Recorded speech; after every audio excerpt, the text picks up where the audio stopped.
दोस्तों 54 साल बाद बांके बिहारी मंदिर का तहखाना अब दोबारा खुलने जा रहा है। हर तरफ इस बात की चर्चा है, लोग ये जानना चाह रहे हैं कि आखिर उस तहखाने में कितना का खजाना है, कितने हीरे जवाहरात हैं, कितने सोने चांदी हैं, कितने हीरे मोती हैं, ये तमाम चीज लोग जानना चाह रहे हैं। और आंकड़े जब मैं आपको बताऊंगा तो आप भी हैरत में पड़ जाएंगे कि वहां पे क्या क्या चीज मिलने वाली है। और दोबारा आखिर 54 साल बाद इस खाने को खोलने की जरूरत क्यों आन पड़ी, यह मैं आपको आगे बताऊंगा। लेकिन उससे पहले आपको यह बता दूं कि जो 5 मंदिर मैं आपके सामने लाया हूं, जिसमें सबसे पहला मंदिर है पद्मनाभ स्वामी मंदिर, जो केरल में है। 11 साल पहले जब इसके खजाने, इसके तहखाने खोले गए तो 120 लाख करोड़ रुपए के खजाने यहां से मिले। वहीं दोस्तों तिरुपति वेंकटेश्वर मंदिर के जब कुल संपत्ति की आप बात करेंगे तो 2.5 लाख करोड़ रुपए की कुल संपत्ति बताई जाती है। वैष्णो देवी मंदिर की बात करेंगे दोस्तों तो 500 करोड़ की वार्षिक दान इससे मिलता है और कुल संपत्ति का आंकड़ा अभी तक जुटाया नहीं जा सका है।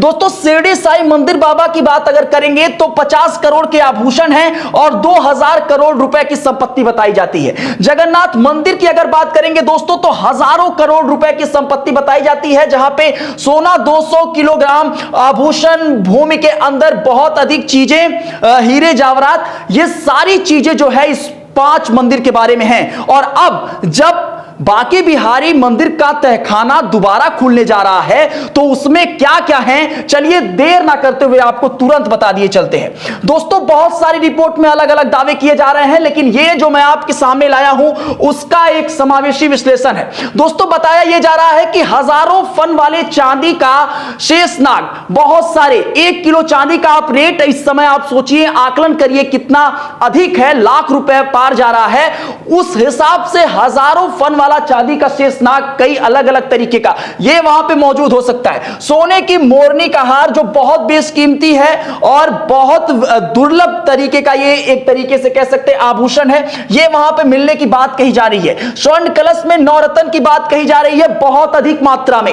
हीरे जवाहरात और इसी के साथ जड़ी सोने की छड़ियां, बांसुरियां, सोने की गिनियां और इसके साथ ही चांदी के सिक्कों का ढेर मिलने की संभावना जताई जा रही है। कीमती आभूषण एवं गहने मिलेंगे। इसके साथ ही दोस्तों बांके बिहारी जी के लिए शहीद हुए गोस्वामी रूपानंद जी महाराज और इसके साथ ही मोहन लाल जी महाराज को समर्पित प्रशस्ति पत्र है और उनको जो श्रद्धांजलि दी गई थी उसके लेख पत्र आदि, ये तमाम चीजें यहां पे इस तहखाने में हो सकती हैं। इसके साथ दोस्तों ये तमाम चीजों की बात मैं इसलिए कर रहा हूं क्योंकि एक आंकड़ा दिया गया है कि 40 से 50 हजार लोग बांके बिहारी मंदिर में डेली आते हैं और जब वीकेंड की हम बात करते हैं तो यह आंकड़ा 2 लाख के पार हो जाता है।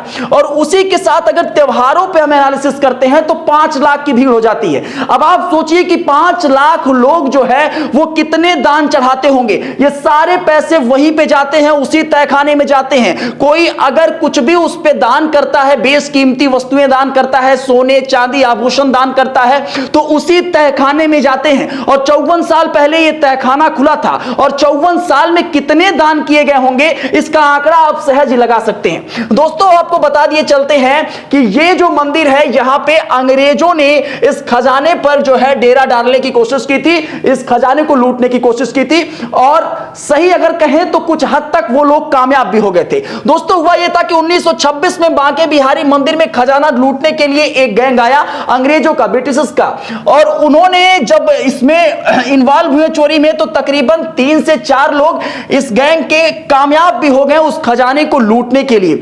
और उसके बाद हुआ यह कि तब जो सुरक्षा व्यवस्था थी उसको लेकर बहुत अधिक फजीहत हुई, बहुत अधिक जो है इसको लेकर, सुरक्षा व्यवस्था को लेकर लोग बातें कहने लगे। और तब उस समय के राजा उस तहखाने को लोहे की मोटी मोटी जंजीरों से बांध दिए और तब 1926 के 10 साल बाद 1936 में चोरी की एक रिपोर्ट पुलिस में लिखाई गई। 10 साल बाद फिर से चोरी हुई और उसके बाद रिपोर्ट लिखा गई और तब पकड़े गए 4 आरोपी और इनको जेल में डाला गया।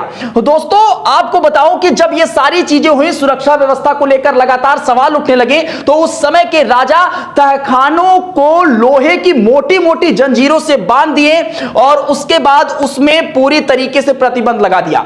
हुआ ये दोस्तों कि ये तमाम खबरें जो तहखाने की बात, खजाने की बात, ये फैले ना, इसी वजह से ऐसी खबरें फैलाई गई समाज में कि मंदिर में कोई तहखाना नहीं है और तहखाने में कोई खजाना नहीं है, ना मतलब ना तो खजाना है और ना तहखाना है। इस प्रकार की खबरें फैलाई गई ताकि चोरी की घटनाएं कम हो सके। और उसके बाद आज से 54 साल पहले 1971 में इसको, खजाने को, तहखाने को खोला गया खजानों के लिए, ताकि यह पता चल सके कि वहां पे तहखाने में क्या क्या है।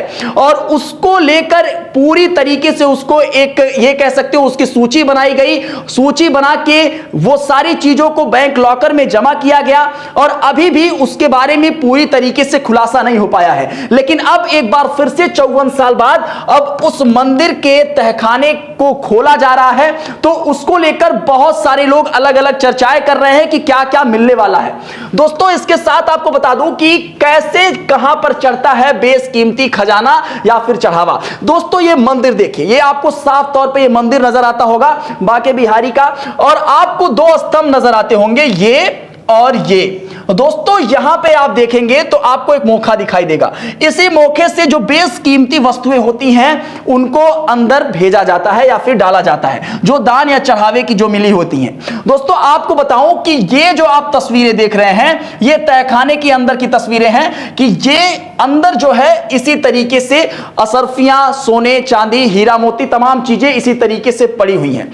आप इसके पीछे जो एक दरवाजा देख रहे हैं दोस्तों, ये दरवाजा खजाने के या फिर तहखाने की तरफ जाने का ये दरवाजा है और इसी दरवाजे से तहखाने तक पहुंचा जाता है, अंदर कमरे में पहुंचा जाता है। दोस्तों ये सीढ़ियां मैं इसलिए आपको ग्राफिक्स में दिखा रहा हूं क्योंकि तकरीबन 12 सीढ़ियां हैं जहां पे आप तहखाने से होते हुए अंदर वहां पे खजाने के पास प्रवेश करेंगे। दोस्तों अंदर ये 12 सीढ़ियों के थ्रू आप अंदर जाएंगे तो ये जो गर्भगृह है पूरी तरीके से ये तहखाने के बाहरी कवच के तौर पे यहां पे इसको स्थापित किया गया है। और इसके अगल बगल ये मोखा जो है वो बेशकीमती दान जो करते हैं उनको चढ़ाने के लिए होता है। ये खजाने तक जाने का दरवाजा है, ये खजाने की अंदर की वस्तुएं हो सकती हैं और इसके साथ ही खजाने तक जाते वक्त जो अंदर की 12 सीढ़ियां पड़ेंगी उसका ये चीज है। तो ये पूरी ग्राफिक्स इस समय इसी के तौर पे जो है आप तहखाने को समझ सकते हैं। इसके साथ दोस्तों अब ये बता दिए चलते हैं कि गेट खुलवाने के लिए कमेटी गठित की गई है। सुप्रीम कोर्ट के आदेश पे गेट खुलवाने के लिए दोस्तों कमेटी गठित की गई है। इस कमेटी में ऑडिटर हैं, सिविल जज हैं, एसीएम वृंदावन है, सीईओ वृंदावन है और इसके साथ ही गोस्वामी समुदाय के तमाम सदस्य इसमें मंदिर प्रबंधन के वो लोग शामिल हैं। होगा क्या दोस्तों, कमेटी अपने सामने तहखाना खुलवाएगी, तहखाने की वीडियोग्राफी होगी, सामग्री की सूची बनाई जाएगी और सभी सदस्यों के हस्ताक्षर होंगे उस सूची पर और उसके बाद ये पूरी सूची जो है वो रिपोर्ट मंदिर ट्रस्ट को सौंपेगी। जो भी रिपोर्ट इसमें बनाई जाएगी वो मंदिर ट्रस्ट को सौंपी जाएगी। अब आपको दोस्तों ये बताते हैं कि आखिर बांके बिहारी का इतिहास क्या है। दोस्तों मौजूदा जो स्वरूप आपको बांके बिहारी का दिखता है ये 1864 में भरतपुर के राजा रतन सिंह ने उस समय बनवाया था।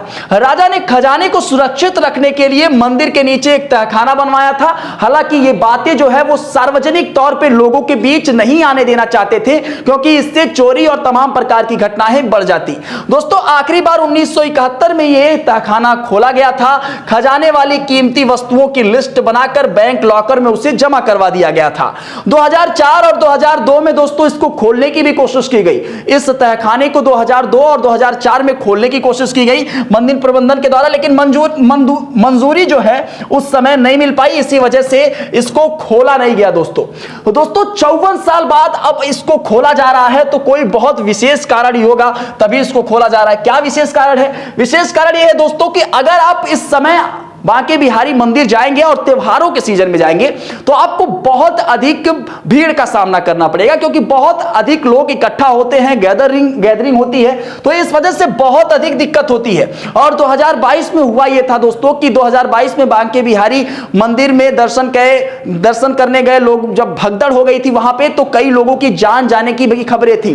2022 में कोर्ट के सामने अपनी दलील में यूपी सरकार ने इस बात को कबूला है। दोस्तों, श्रद्धालुओं की सुविधा के लिए एक कॉरिडोर बनाया जाना है और इसको लेकर जो है इस तमाम कवायद जो है वो चल रही है। मंदिर के खजाने से जमीन खरीदी जानी है और इसीलिए अब मंदिर का खजाना जो है वो खोला जा रहा है। एक कारण तो यह है कि जमीन खरीदी जानी है, दूसरा कारण यह है कि यह भी मिलान किया जाना है कि जो 1971 में जो भी सूची तैयार की गई थी सामग्री की, जो चीजों की, क्या वो सारी चीजें अभी भी वैसे हैं या फिर गायब हो गई हैं या फिर किसी प्रकार से छेड़छाड़ हुआ है। ये तमाम चीजों को जानने के लिए भी ये सारी चीजें की जा रही हैं। सुप्रीम कोर्ट ने इसमें कहा है कि सिर्फ जमीन खरीदने के लिए ही खजाने के पैसे का उपयोग होगा और किसी चीज के लिए इसका उपयोग नहीं किया जा सकता। कॉरिडोर को 5 एकड़ में दोस्तों बनाया जा रहा है और 500 करोड़ रुपए का इसमें खर्चा आएगा।